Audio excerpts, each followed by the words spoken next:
na gamera mahorere nigekaga uru ni kuruta uidi. Sisi Mheshimiwa Kiruga, hii serikali ni yetu. Tuache kusema ati sisi tutakaa kwa serikali. Hii serikali ni yetu. Sisi ndio tulichagua serikali.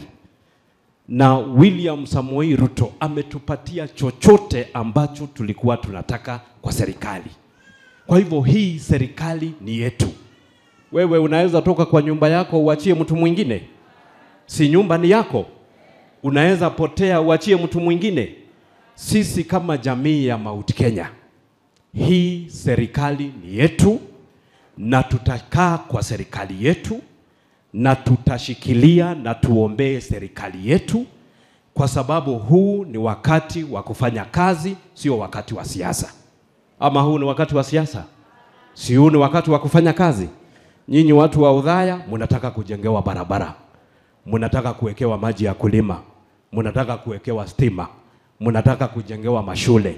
Serikali ambayo inayofanya hayo mambo yote ni serikali ambayo inaongozwa na Rais William Samoei Ruto, naibu wake Kithure Kindiki, Musalia Mudavadi akiwa hapo na Kimani Ichung'wah akiwa hapo, anatuongoza katika bunge ili tuweze kupitisha ile mipango yote rais anatuletea ili tuweze kupitisha.